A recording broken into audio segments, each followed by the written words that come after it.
मैं दृढ़ प्रतिज्ञा करता हूँ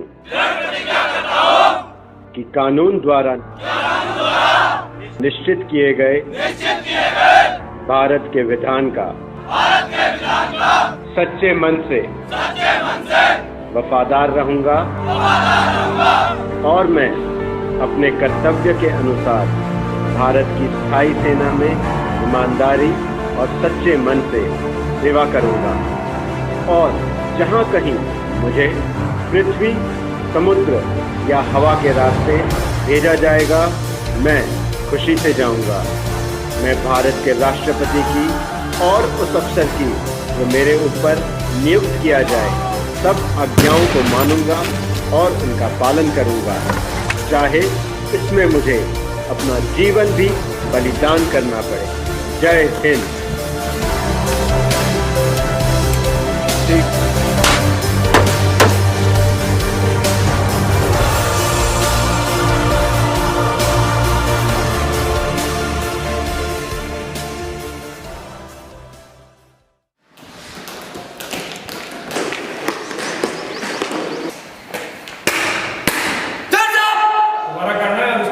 पास करना है कि बेटा, और इसी तरीके से हेल्प करना है आपने।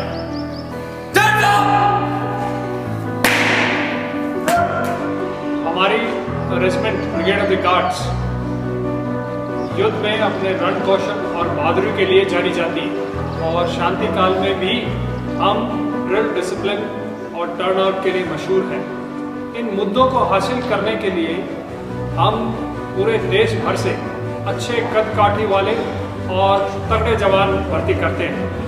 हम रेजिमेंटल सेंटर में उनको weapon training, physical training, education, swimming और ड्रिल आदि की कड़ी ट्रेनिंग देते हैं। यहाँ की ट्रेनिंग से हम अपने जवान को इतना सक्षम बनाते हैं कि वो चाहे हाई ऑल्टीट्यूड एरिया हो, रेतीले इलाके हों, काउंटर इंसर्जेंसी ऑपरेशंस हों या किसी भी तरीके के ऑपरेशंस हों, उसमें हर कार्रवाई को करने में पूरी तरह से सक्षम होते हैं। हमारी इस कड़ी ट्रेनिंग का ही नतीजा है कि इस रेजिमेंट को आज तक 10 बैटल ऑनर और थिएटर ऑनर से नवाजा गया है। अनेकों बटालियंस इस रेजिमेंट की chief of the army staff unit citation प्राप्त कर चुकी है। हमारी ही रेजिमेंट एक ऐसी रेजिमेंट है जिसकी तमाम 14 बटालियंस ने 1971 के युद्ध के अंदर भाग लिया। हमारी रेजिमेंट का प्रत्येक चिन्ह गरुड़ है जो हमें ऊंची उड़ान भरने और दुश्मन को बिना मौका दिए हुए प्रहार करने की शिक्षा देता है। जय गरुड़। स्वतंत्रता के बाद ये पहली ऐसी रेजिमेंट है जिसमें भारत के सभी जाति वर्गों का समावेश किया गया। अहिंदी क्षेत्र में जन्मे मुख्य रूप से दक्षिणी भारत के 4 प्रदेश, पूर्वोत्तर क्षेत्र में सभी प्रदेश तथा जम्मू कश्मीर के रिक्रूट्स जिन्हें हिंदी बोलना तो दूर रहा, वे हिंदी समझ भी नहीं सकते हैं। इन रिक्रूट्स को राष्ट्रीय भाषा हिंदी बोलना, पढ़ना और लिखना सिखाया जाता है। इसके तहत ट्रेनिंग के 0 वीक में हिंदी कैटेगरी परीक्षा आयोजित की जाती है। इस परीक्षा के आधार पर रिक्रूट्स को हिंदी व अहिंदी श्रेणी में बांट दिया जाता है और अहिंदी श्रेणी के रिक्रूट्स के लिए अतिरिक्त हिंदी कक्षाएं चलाई जाती हैं, क्योंकि सेना में सबसे अधिक बोली और प्रयोग में लानी जाने वाली भाषा हिंदी का ज्ञान सैनिक प्रशिक्षण की पहली सीढ़ी है। अलग अलग वातावरण, खान पान और रहन सहन से आने वाले जवानों को सुडौल और शारीरिक रूप से स्वस्थ बनाने हेतु उनको शारीरिक मापदंड में ढाला जाता है, जिसके अंतर्गत उन्हें धीरे धीरे दौड़ना, सैंड ट्रैक पर दौड़ना, शारीरिक अभ्यास जैसे बीम, पुशअप, रस्सी पर चढ़ना, बीम में टो टचिंग और लगभग 2.5 किलोमीटर की दौड़ शामिल है। ट्रेनिंग के सबसे ज़रूरी हिस्सों में से एक है बैटल फिजिकल एफिशिएंसी टेस्ट यानी कि BPET, जिसे कराए जाते वक्त हर रिक्रूट में वो जज्बा और जोश देखा जा सकता है जिससे वो ज़रूरत पड़ने पर दुश्मन के नज़दीक से नज़दीक जाकर उसे बर्बाद करने की क्षमता रखता है। ट्रेनिंग में बहाया गया पसीना युद्ध में रक्त बचाता है।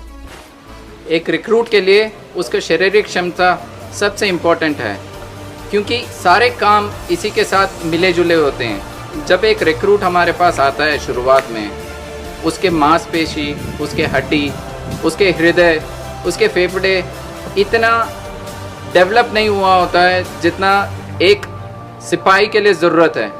इसी के लिए हम ट्रेनिंग के दौरान, फिज़िकल ट्रेनिंग के दौरान उसको धीरे धीरे डेवलप कराते हैं। शुरुआत में हम उसको थोड़े दिन के लिए पैदल चलाते हैं, जिसके पैरों के जो मांसपेशी हैं वो तंदुरुस्त हो जाए, और उसी के साथ साथ हम उसको धीरे धीरे सैंड ट्रैक में चलाते हैं और उसके बाद दौड़ाना शुरू करते हैं, हल्के हल्के दौड़ाना, तो जिससे उसके हृदय और उसके फेफड़े तैयार हो जाएं।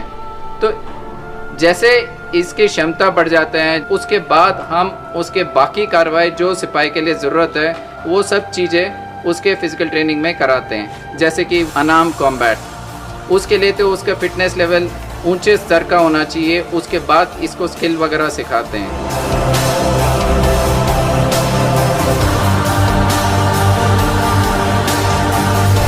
उसी तरीके से ऑब्स्टिकल ट्रेनिंग, जब ऑब्स्टिकल ट्रेनिंग सिखाते हैं तो उस समय पर एक रिक्रूट का फिजिकल फिटनेस ऑलमोस्ट सबसे ऊंचे लेवल पर होता है।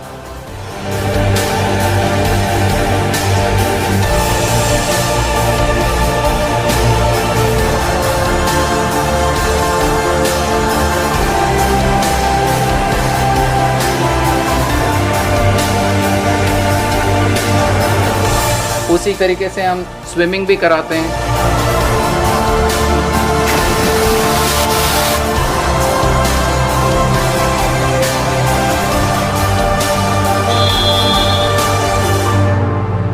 तो इन सब चीज़ों धीरे धीरे एक लेवल हासिल करते थे, उसके बाद ये रिक्रूट से सिपाही बनने के लिए तैयार होता है।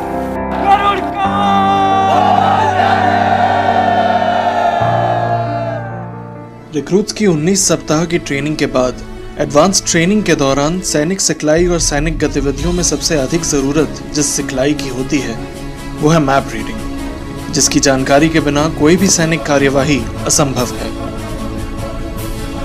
दुश्मन के सम्मुख गोला बारूद खत्म होने पर भी एक नेडर गार्ड्समैन अपने धैर्य और साहस को बरकरार रखते हुए बेयोनेट द्वारा कई दुश्मनों पर भारी पड़ता है।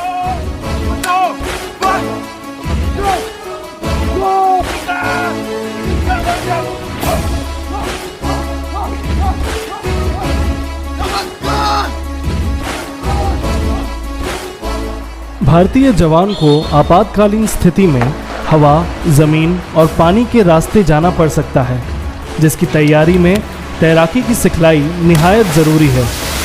ब्रिगेड ऑफ द गार्ड्स में देश के हर कोने से लड़के आते हैं। कुछ ऐसे क्षेत्र से लड़के होते हैं जिन्होंने कभी नदी या तालाब नहीं देखे होंगे। ऐसे लड़कों के लिए तैराकी के अलग अलग अवस्थाएं, जिनमें ट्यूब तथा रस्सी का सहारा लेकर उनका डर दूर करना, धीरे धीरे तैरना सीखना, एक अच्छा तैराक बनना और किसी डूबते हुए साथी या व्यक्ति को बचाना सिखाया जाता है।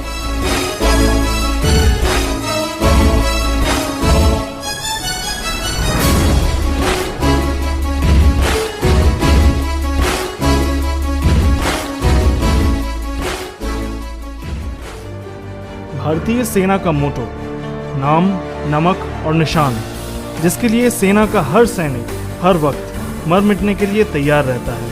इन 3 शब्दों के सार को इन रिक्रूट्स के जहन में इस ट्रेनिंग के दौरान उतारा जाता है। सिविल से आने वाले युवक जो हथियार और गोला बारूद से अनभिज्ञ होते हैं, सेना में आते ही उनका सामना उनके जाती हथियार से कराया जाता है, जिसमें हथियार को खोलना, जोड़ना और उसका कारगर ढंग से इस्तेमाल करना सिखाया जाता है। और एक गोली एक दुश्मन का लक्ष्य हासिल करना इस ट्रेनिंग का मुख्य मुद्दा है। ट्रेनिंग का उद्देश्य एक रिक्रूट को युद्ध के लिए तैयार करना होता है। हम यहाँ ट्रेनिंग में एक रिक्रूट को फिजिकली और मेंटली बहुत स्ट्रॉन्ग बनाते हैं। फिजिकली स्ट्रॉन्ग बनाने के लिए पीटी, स्विमिंग, क्रॉस कंट्री और बॉक्सिंग का इस्तेमाल किया जाता है, और फिजिकल ट्रेनिंग के द्वारा ही एक रिक्रूट को मेंटली बहुत स्ट्रॉन्ग बनाया जाता है। ट्रेनिंग के आखिरी में हम इसको प्रैक्टिस की क्लास चलाते हैं, और 34th वीक में जैसे आप देख रहे हैं अभी बैटल इनोकुलेशन हो रहा है। इस दौरान हूबहू जैसे युद्ध में जो कार्रवाई होती है, जो माहौल होता है, वो क्रिएट किया जाता है। एक रिक्रूट का पूरा ड्यूरेशन ट्रेनिंग का 38 वीक का होता है और आखिर में पासिंग आउट परेड होकर वो अपनी नेक्स्ट प्लेटन में जाता है। हम इस 38 वीक में उसको एक बहुत ही नीडर, बहादुर और अपनी पलटन में जगह लेने के लिए पूरी कार्रवाई सिखाते हैं। अभी आप जो देख रहे हैं, ये रिक्रूट माइनफील्ड क्रॉस कर रहे हैं। लड़ाई के दौरान इनको इस प्रकार से माइनफील्ड मिला जाएगा और माइनफील्ड में क्या गतिविधि होती है उसके अभ्यास अभी चल रहा है। इसके बाद रिक्रूट बाहर निकलकर धावा करेंगे एनिमी के डिफेंस के ऊपर। आप बैकग्राउंड में देख सकते हैं कि इस समय स्मोक का इस्तेमाल किया जा रहा है और साथ में ही जो बाकी आर्टिलरी जो शेल्स होते हैं उसका प्रयोग भी डमी के तौर पर बताया जा रहा है। युद्ध में जीत के लिए जरूरी है दुश्मन को बर्बाद करने के साथ साथ खुद की भी सुरक्षा करना। इन रिक्रूट्स को जमीन और मौसम के अनुसार खुद को ढालकर दुश्मन के बारे में जानकारी हासिल कर उसे अधिक से अधिक नुकसान पहुंचाना सिखाया जाता है।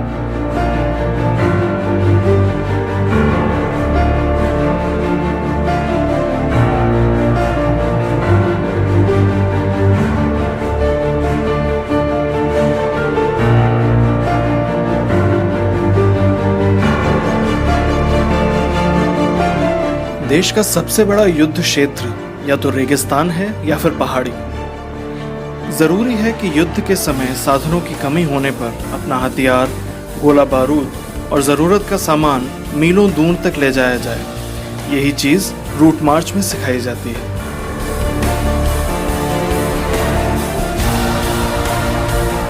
36 सप्ताह के सैनिक प्रशिक्षण की समाप्ति से पहले यूनिट परिसर से दूर जंगल में टेंट लगाकर युद्ध में सामने आने वाली कठिनाइयों से निपटने हेतु दी जाने वाली ट्रेनिंग के लिए जंगल कैंप की व्यवस्था की जाती है। इस कैंप में demo, firing, escape and aviation, map reading, सीमित सामान और बर्तनों में खाना बनाना, अपने हथियार और युद्ध में काम आने वाले सामान के साथ 40 किलोमीटर की दूरी दिए हुए समय में तय करना, जिनमें टीम स्पिरिट और सहनशक्ति का मादा सिखलाया जाता है, इस कैंप के मुख्य हिस्से हैं। 34 सप्ताहों की ट्रेनिंग के अंत में जोश, जज्बा और टीम स्पिरिट का सबसे बड़ा उदाहरण है जोश रन प्रतियोगिता। लड़ाई में एक जगह से दूसरी जगह कैंप बदलना और खुद खाना बनाकर युद्ध अभ्यास, डिफेंस और दुश्मन के करीब से करीब जाकर उनमें डर पैदा करना, अपने ट्रुप्स का हौसला बढ़ाना, दुश्मन को बर्बाद करने की सिखलाई और रिक्रूट्स ट्रेनिंग का निचोड़, यही है जोश रन।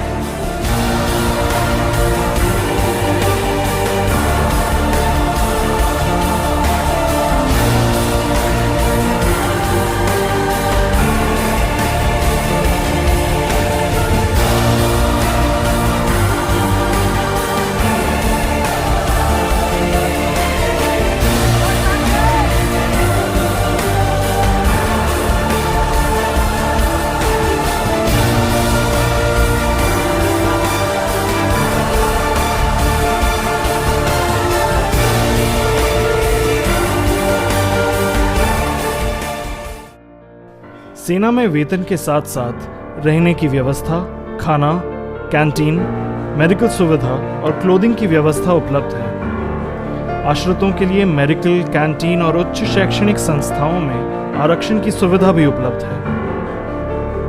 हमारा देश एक धर्मनिरपेक्ष देश है जिसका जीतता जागता उदाहरण भारतीय सेना है, जिसमें देश के हर कोने तथा प्रत्येक जाति, धर्म और संप्रदाय के लोग आते हैं। सेना में प्रत्येक त्योहार एकजुट होकर बिना किसी भेदभाव के मनाया जाता है, जिसमें होली सेना का सबसे मनोरंजन, एकजुटता और आपसी प्रेम के त्योहार के रूप में मनाया जाता है।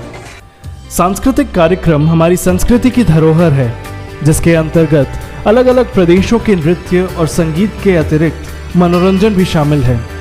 इन कार्यक्रमों द्वारा आपसी भाईचारा, प्रेम और सौहार्द की भावना जगाई जाती है। एक नवयुवक जो घर से दूर अनुकूल परिस्थितियों में सेवा करता है, उनके मानसिक तनाव को कम करने की चेष्टा भी इन कार्यक्रमों द्वारा की जाती है। शारीरिक और मानसिक रूप से स्वस्थ रहने के लिए ट्रेनिंग का सबसे महत्वपूर्ण हिस्सा है गेम्स। रिक्रूट्स में शारीरिक तंदुरुस्ती, मनोरंजन, टीम स्पिरिट और कंपनी तथा बटालियन की जीत के लिए जूझने की प्रेरणा जागृत करने में इसका बहुत बड़ा हाथ है।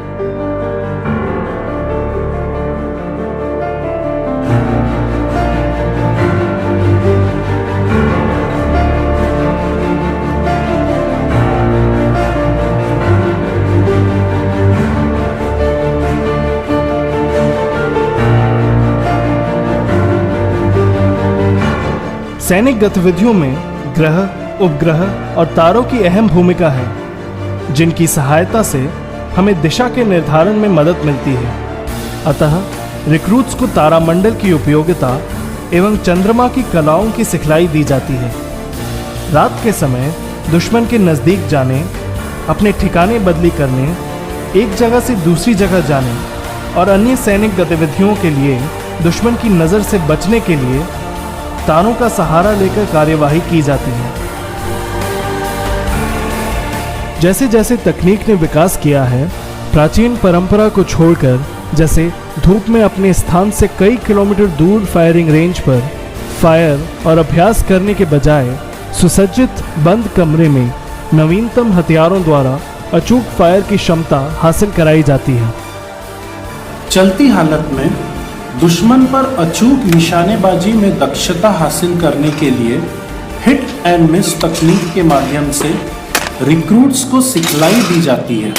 इस तकनीक में अभ्यास करने के बाद एक गार्ड्समैन चलायमान टारगेट पर अचूक निशाना लगाने में सक्षम बन जाता है।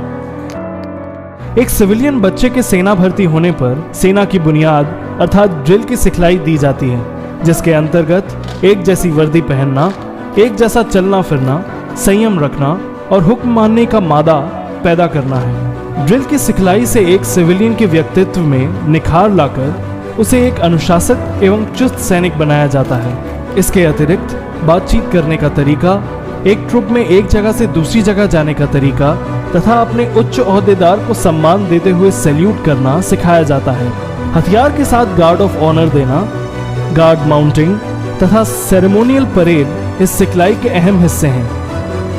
36 सप्ताह की कठिन शारीरिक और मानसिक प्रशिक्षण पूर्ण करने पर जब रिक्रूट गार्ड्समैन बनने से पहले पासिंग आउट परेड में भाग लेता है और अंतिम पग पार करने पर एक सफल गार्ड्समैन बन जाता है, इस गौरवमयी क्षण के साक्षी इन गार्ड्समैन के अभिभावकों को परेड के मुख्य अतिथि द्वारा गौरव पदक से सम्मानित किया जाता है।